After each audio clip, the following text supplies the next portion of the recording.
Hi, everyone. Welcome. I'm Joel Semke, REAP coordinator for the State Conservation Commission. I'll be joined on this video today by Nicole Bloom and Colleen Limbert. They've joined the commission the past year or so in helping to run the REAP program. If you ever have any questions, you can reach out to any of us. Contact info is right there on the screen. Certainly, any of us can help you. We'll get you squared away with any of your questions in the REAP process. Yeah, thanks for checking out this video. Appreciate your time. Certainly appreciate all the help you provide to farmers in your county working through that REAP application and any help you provide to them in that process. So here's what we'll be covering in this video. First, we'll explain any changes, clarifications, additions to the program for this coming year, this 25-26 round of the program. Then we'll spend a little bit of time covering a few of the REAP areas of the REAP application that seem to commonly trip up farmers, technicians, consultants alike. For a more maybe extensive look into the program, please check out the webinar from last summer that we did prior to the opening of the 2024 round. That's currently posted on our webpage. I can get it out to anybody who needs it. But that gives a lot of background info to the program, how farmers use it, what exactly is eligible, sponsorship, some info on sponsorship is in there. So deeper dive, go check that webinar out. This video is sort of in conjunction with that. It adds a little bit of clarification to that video. So in the next few weeks, we'll be sending out the new guidelines application packet to everybody on our mailing list. That's farmers who've called in and asked for it. That's every district technician, district managers, DP, NRCS, all those folks will be getting that directly from us. Also, the packet will become available on our webpage starting July 1st. That then will set us up for a live question and answer session here, a webinar that we'll do on July 9th, just to answer any questions you have. As you look through that application guidelines packet, as you hear from farmers, please join us on July 9th. We'll directly answer any questions or concerns you have there about the upcoming round. And then August 1st, we'll start taking new applications for the new round of REAP. Deadline for submission then will be September 30th. REAP's first come, first serve, so money goes awfully fast. Encourage all your farmers there to get that application in as soon as possible, but please hold off or have your farmers hold off until August 1st. We don't want to be getting people jumping in line, sending things early to us. So with that, yeah, we'll get into here. Here we'll get into some new additions, new clarifications for the 25-26 round of REAP.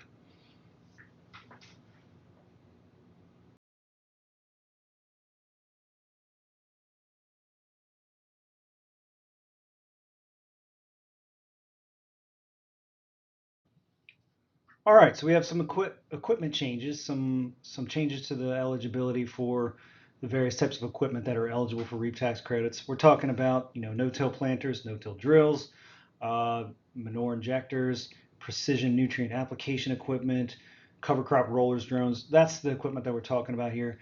Number one, biggest change there farmers will see is we've lowered the cap, the cap on eligible costs from 300,000 to 250.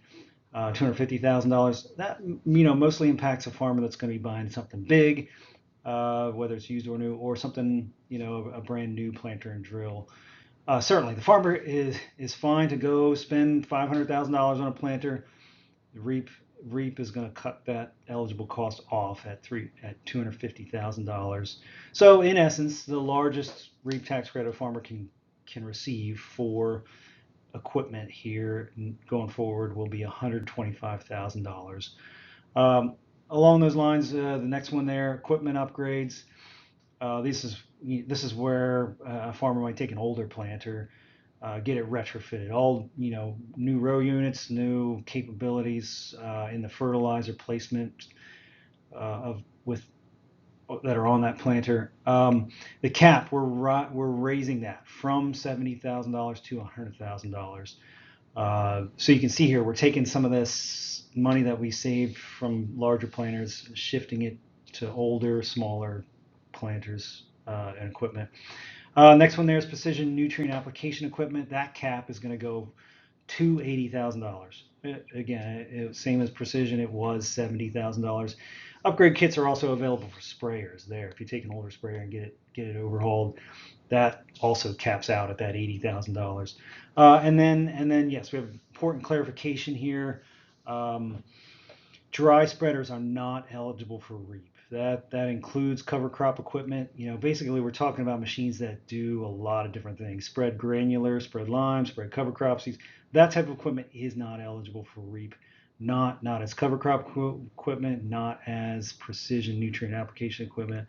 And certainly, there's a long story to that. I'm happy to answer any questions about. Short story is we just don't have the money for them, and it's a hard category to kind of classify. And the commission wants to focus on drilling of seeds rather than broadcasting of seeds. So that's an important clarification for this year. And then the last item there is age limit on planters and drills and other equipment. For precision nutrient application equipment, that's 10 years. So anything bought as is model year prior to 2015 is not eligible for REAP. And planters, that's 20 years. So anything prior to model year 05 will not be eligible as is. Now, a farmer can still get credits for an older piece of equipment if there's refurbishment done. So for example, let's say a farmer goes out and buys a 2001 John Deere 1590 from the neighbor and then goes and gets it refurbished.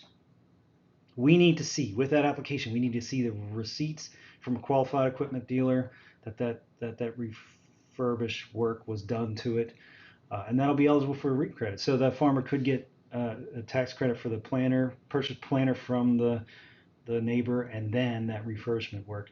If that refurbishing happens at any other time, that makes the planter or drill in this case eligible, but the farmer will not get credits for that refurbishment work. So again, older planters and drills, there is a way to make them eligible for credits.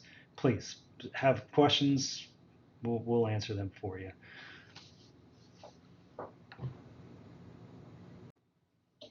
So here's an example of the forms that are in the REAP application that are necessary to certify that equipment, whether it's no-till planters, whether it's precision ag, whether it's manure injectors, all of those type of equipment, they need a certification from a qualified equipment dealer. Here's an example of the no-till equipment and upgrade kit certification. That's on your left. On the right there is the certification form for manure injectors. As you can see, I mean, the forms are very similar. They're all set up the same. The equipment dealer fills out all the information at the top. They're certifying that the machine's in good working order, that it's capable of doing what we need it to do. The bottom half there is for the farmer to fill out. Very important, for no-till equipment, the farmer is certifying that it's going to be used in untilled soil with crop residue on the surface of the soil. And then also there's questions about acreage. How many no-till acres, how many cover crops, how many precision ag acres are happening on the operation. That's across all four of these forms you'll see there. Well, that's very important for the farmer to remember to do sending it in. You as a district technician or a consultant, you might never see that the farmer can just have that taken care of and included on their own. And here's the example of the forms for precision nutrient application equipment and drones, cover crop drones. Important thing to point out there, drones, they're capped at $20,000 of eligible costs. And then precision ag, we talked about that earlier, that's capped at $80,000 for anything involved there. But again, same setup. Equipment dealer fills out the top, farmer fills out the bottom. This section covers the addition of temporary measures to boost rotational grazing practices.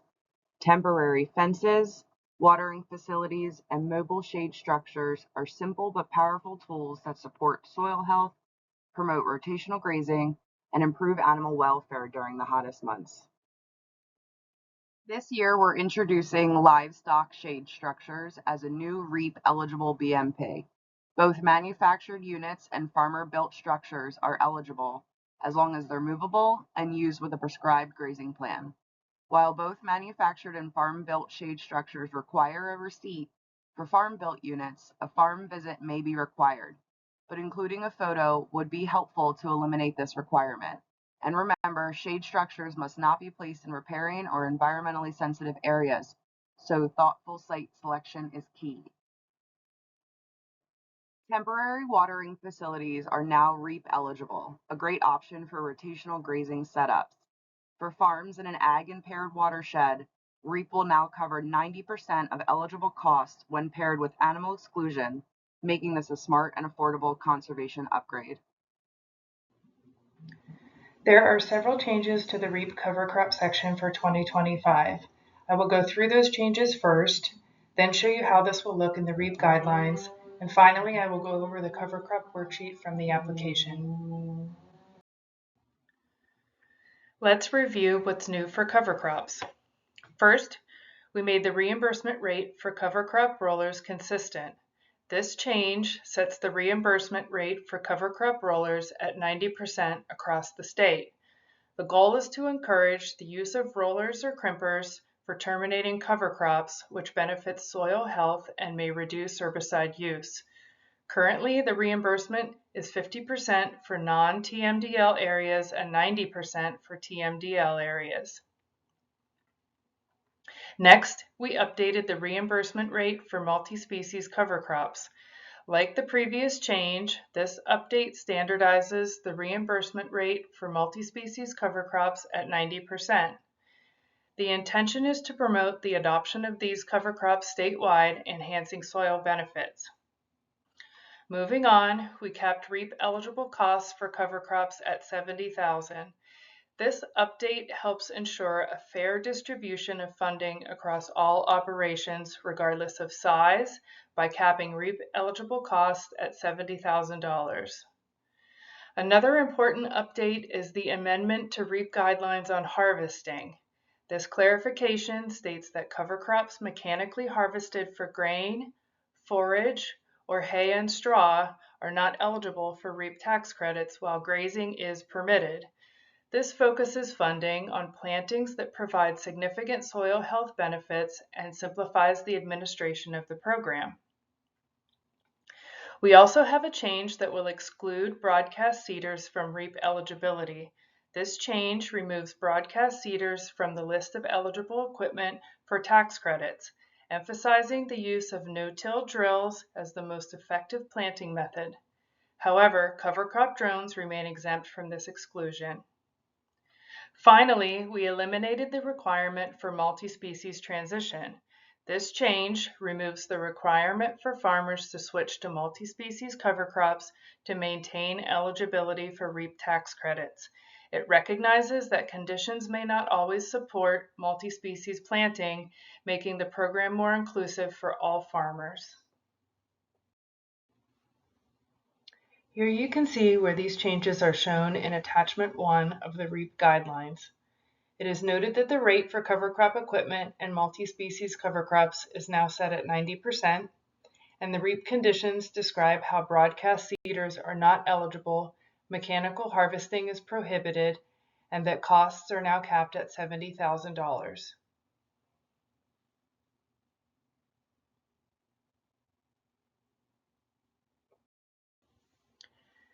Applicants must complete the cover crop worksheet, which is page 13 of the REAP application. The REAP program provides financial assistance for planting cover crops. It has specific guidelines regarding eligible costs. For instance, the program caps expenses at $50 per acre for single species cover crops and $70 per acre for multi-species cover crops. To qualify as a multi-species cover crop, the mix must include annual grasses and at least 2 broadleaf species. Additionally, the seeding rate for grasses should not exceed 1.5 bushels per acre, and each broadleaf species must be planted at a minimum rate of 5 pounds per acre. It's important to note that crops harvested for grain or forage are ineligible for REAP tax credits. This worksheet requires farmers to provide estimated planting and termination dates, as well as the methods used for planting, such as drilling or broadcasting. This information is crucial for tracking and verifying compliance with the program's requirements. Applicants must certify the total acres of cover crops planted and confirm that no other public funds have been received for those crops. This certification is subject to verification by the Commission, ensuring that all guidelines are followed. Finally, applicants must affirm the truthfulness of the information provided on the worksheet.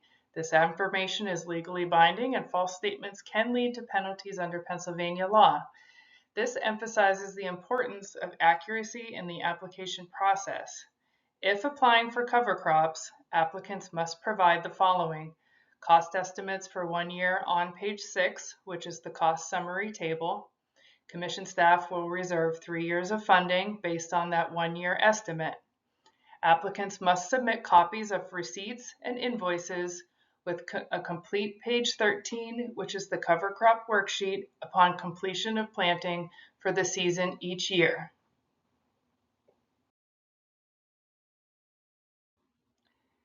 Next, I will review the new consolidated buffer BMP.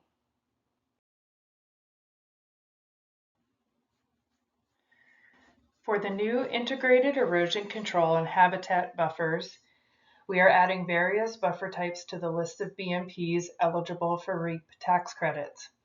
These practices, such as filter strips and field borders, are designed to improve soil health, protect water quality, and enhance biodiversity. The tax credit rate for these projects is 50% and increases to 90% for projects in an ag-impaired watershed. These are meant to incentivize the establishment of a variety of perennial herbaceous areas that filter nutrient and sediment runoff, reduce dust, and provide habitat for beneficial insects. This BMP will serve as a catch-all category for buffers that includes new BMPs like field borders and pollinator habitat, and consolidate various herbaceous buffers that already are REAP eligible, such as herbaceous riparian buffers and filter strips. In this next section, we will take a look at a few areas of the REAP application that farmers commonly have difficulty completing. First, we'll review Section 2, focusing on understanding REAP eligibility, particularly in relation to compliance with the Pennsylvania Clean Streams Law. Now let's dive into Section 2 of the REAP application, focusing on understanding REAP eligibility, particularly in relation to compliance with the Pennsylvania Clean Streams Law. First and foremost, eligibility for REAP tax credits hinges on compliance with the PA Clean Streams Law. This is a critical aspect of the application process. To qualify, applicants must have specific plans in place. These include an Ag E&S plan, a nutrient management plan, or manure management plan, if applicable. Let's take a closer look at the Ag E&S plan. A current Ag E&S plan must be established for all acres operated by the applicant. This plan must meet the requirements outlined in Chapter 102 of the PA Clean Streams Law.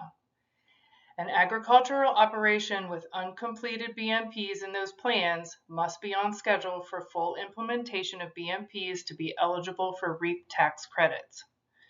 For operations that involve animals or manure, the following is required: a current nutrient management plan as per Chapter 83 of the PA Clean Streams Law and Act 38. Alternatively, a manure management plan as required by Chapter 91 can be submitted. Like the E&S plan, the operation must also be on schedule for full implementation of these plans. Next, let's discuss animal concentration areas, or ACAs. ACAs are areas where animals are concentrated, which can significantly impact nutrient and runoff management. Before receiving REAP tax credits for other practices, except plans, applicants must implement all BMPs necessary to treat nutrient, sediment, and stormwater runoff from these areas. It's important to note that BMPs related to ACAs are eligible for a higher rate of REAP tax credits. What if the plans are not up to date? The REAP application must include documentation showing the development of the required plans. This is crucial for demonstrating compliance. This documentation ensures that the applicant is actively working towards compliance and eligibility for tax credits. To summarize, applicants must be subject to Pennsylvania income taxes. Compliance with the PA Clean Streams Law is essential for eligibility, and necessary plans must be current and fully implemented for the application to be considered. After all the eligibility information is completed by the applicant in Section 2 of the REAP application, it must be verified. Let's discuss the verification process for eligibility in Section 2 of the REAP application. The person signing the application is responsible for verifying the accuracy of the applicant's answers to the questions in Section 2. This verification is crucial to ensure that all the information provided is correct and compliant with the necessary regulations. Who can serve as a verifier? Acceptable verifiers include a conservation district technician with the appropriate level of experience, an NRCS technician also with the appropriate level of experience, or an Act 38 certified nutrient management plan writer. It's important to remember to provide the total acreage for the applicant's operation. The questions in Section 2 refer to all acres operated by the applicant, so accurate reporting is essential. It's worth noting that a verifier can sign the REAP application for someone who is out of compliance with the PA Clean Streams Law, provided that the applicant has accurately answered the questions in Section 2 of the application. This verification process helps maintain the integrity of the program and ensures that all applicants are held to the required standards. Now let's go through the process of completing Section 2 of the REAP application. This section is crucial for establishing eligibility for tax credits, so it's important to follow these steps carefully. Begin by reading the eligibility requirements section at the top of the page, which is found on page 2. This will outline the key criteria, emphasizing compliance with the PA Clean Streams Law. The applicant must confirm compliance by checking the appropriate boxes, ensuring that the following plans are in place: an Ag E&S plan, which is in Section 2A, a nutrient management plan or manure management plan, which is found in Section 2B. On page 2, the applicant will need to provide specific details about the Ag E&S plan. This includes confirmation that it covers all acres operated. This information should be provided in the spaces on the application, which are highlighted with arrows on your screen. The application will ask about the implementation status of the BMPs outlined in the E&S plan. The applicant must indicate whether the operation is on schedule for full implementation. If any BMPs are incomplete, it's important to note that the operation must be on track to complete them to qualify for REAP tax credits.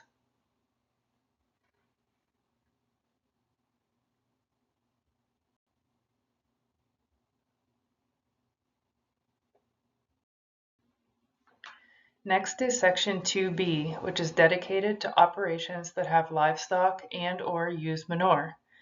This page focuses on whether the operation qualifies as a CAO or a CAFO and the nutrient management or manure management plans that are in place.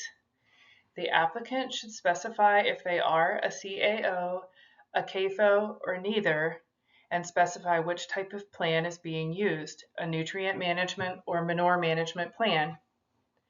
Just like on the previous page, on page 3, the applicant will also need to provide specific details about the nutrient management or manure management plans. This includes confirmation that covers all acres operated. This information should be provided in the spaces on the application, which are highlighted in arrows on your screen.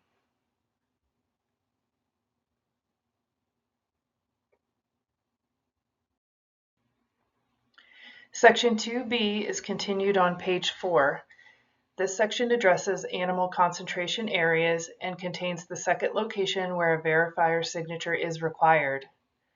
If relevant, the applicant must address any animal concentration areas. They should answer questions 5 and 6 accordingly. Next, let's identify where the verification process is outlined in the application. The application will have a verification section at the end of both Section 2A and Section 2B. These sections specify the responsibilities of the person signing the application.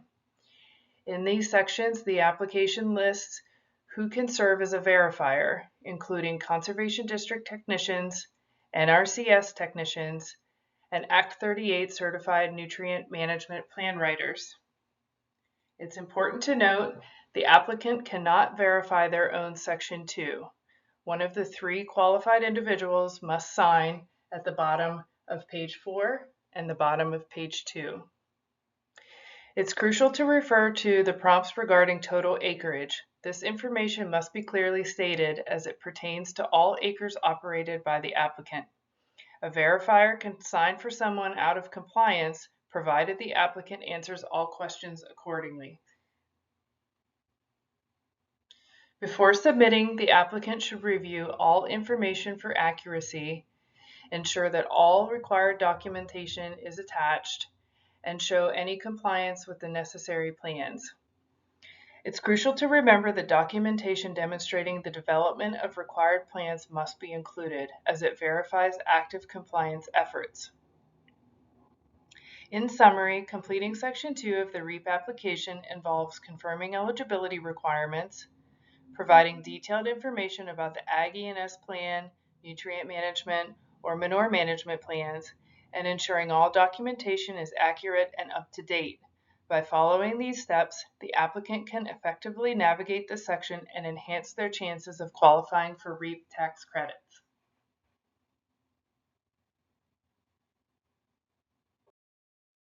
We've made some important updates to the storage facility and heavy use area protection worksheet to improve clarity and ensure compliance with REAP requirements. The layout has been rearranged to highlight the most critical information right up front. One major change is animal numbers must now be reported as actual head counts, not AEUs.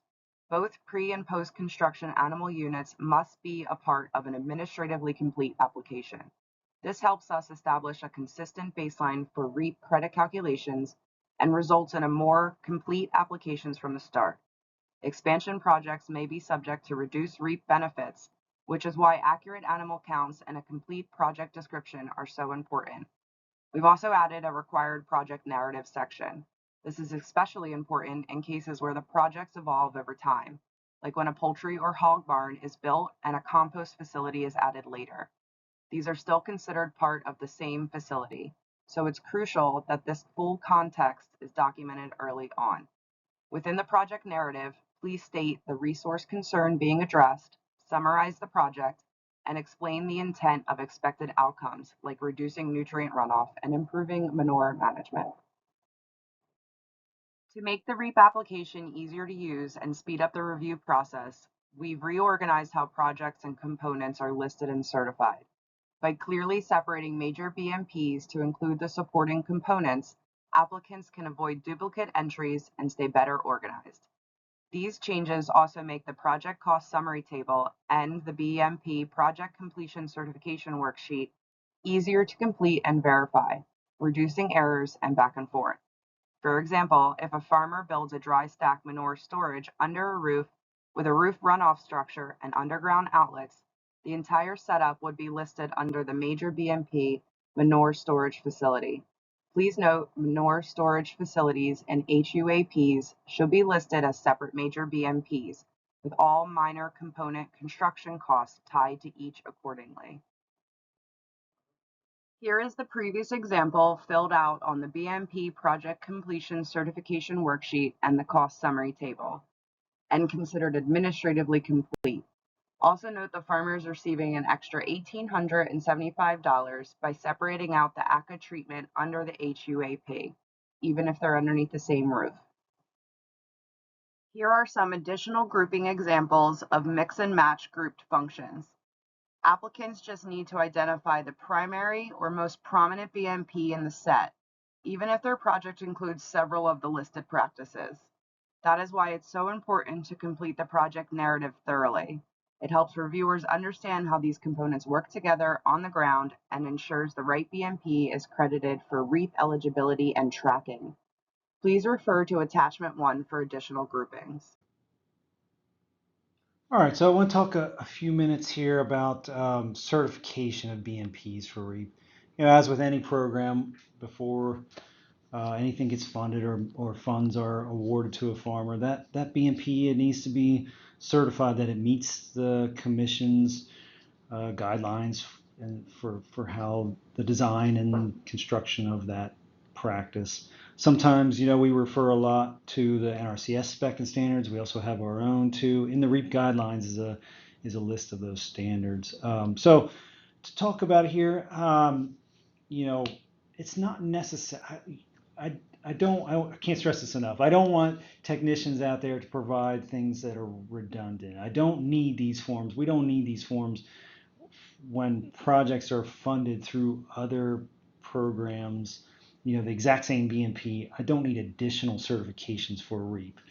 If those practices are meeting the requirements of ACAP, let's say, or NRCS, or Growing Greener, that's good enough for us. I don't need the page in the REAP application to be filled out for additional certification. Projects with multiple funding sources, where that plays in, again, I don't need redundant certification, but if there are portions of that project that are not funded by NRCS or ACAP, for example, I do need a certification in that case. For example, a large, heavy use area waste storage, but let's say that NRCS pays for part of it, ACAP pays for another part of it, and the farmer goes above and beyond and builds something like an additional heavy use area protection somewhere on the farm that is not funded or not certified by any of those other programs. Yes, I will need a REAP certification for that part of the project.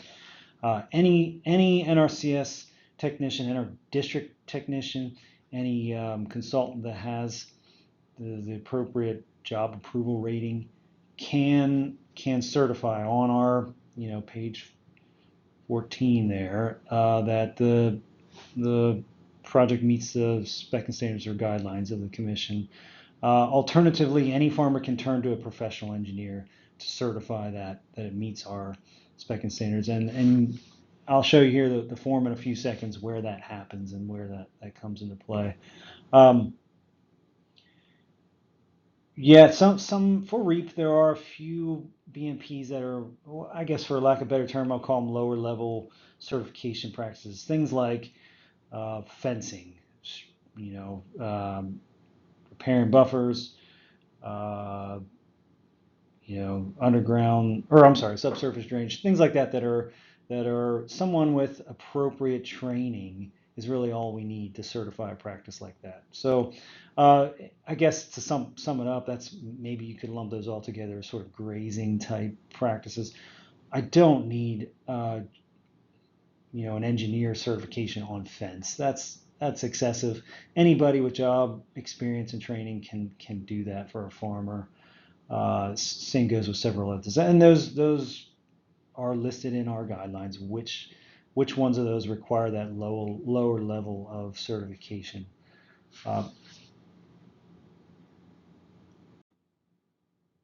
So here's that form, the BMP certification form.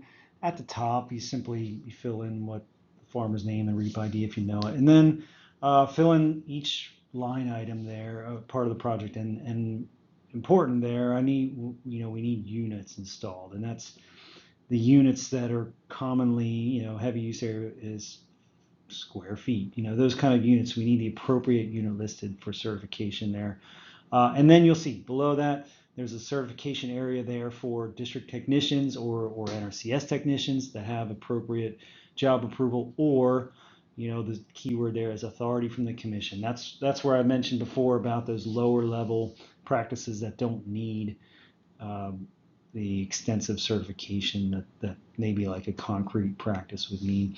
And then below that is the catch-all alternative for farmers. to go get an engineer to certify this thing, whether that's somebody who designed the project or not. Anybody with a PE stamp can sign off on a project. So, anytime I get a chance to talk to farmers ahead of time, if they're proposing to do a project and looking to do it, I always make sure I talk to them about that engineer.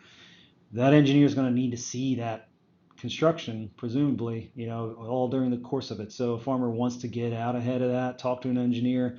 Don't just put something up and then hope that an engineer will come and certify it. Engage an engineer ahead of time, hear from the engineer what they need to see, what that person needs to see when the person wants to be on site to see construction and design. So that's a key thing to point out to farmers who are at the beginning phases of projects that might not be funded by NRCS or ACAP or anybody else that is going to be involved from start to finish with design work and certification. One area where we see a lot of preventable delays is with receipts. To be eligible for tax credits, we require paid receipts, not just proposed invoices. If the work was done by a contractor, make sure the receipt comes from them directly. This is especially important for things like cover crops, which require receipts after planting, and equipment, which must be delivered before reimbursement. And if your project is also funded through NRCS, EQIP, or ACAP, include the right documentation up front, like the NRCS 1245 form or the ACAP summary page. These details may seem small, but missing them can hold up or even disqualify an application, which we really want to avoid. One of the most important things we ask of applicants is to submit a complete and accurate REAP application from the start. When key pieces are missing, like verification signatures, receipts, or operational acres, owned and rented, it can take weeks to track this information down. That's especially tough when some producers don't regularly use email and communications happen slowly. More importantly, we need to make sure the practices being implemented are supported by a current manure or nutrient management plan. That's not just a program preference, it's a compliance requirement. Having everything aligned up front ensures the application is eligible, the project is protecting water quality and soil health, and the tax credits are being used effectively. A little extra attention at the beginning goes a long way in saving time and avoiding unnecessary follow-ups later. The new REAP application and guidelines will be available starting July 1st. We will be emailing them directly to our list of conservation districts, technicians, and NRCS staff that same day. So keep an eye on your inbox. If you're watching this on YouTube, you can also find the link to the application and guidelines in the description box below. Okay, thanks everyone for checking out this video. Hope it was helpful. On behalf of the commission, I just want to thank you all for your support of the REAP program. Certainly look forward to seeing or hearing from you on July 9th with all of your questions, comments there. In the meantime, you can expect to see an email from all of us here on July 1st. That's the start of the 25-26 round there. Yeah, have a good day.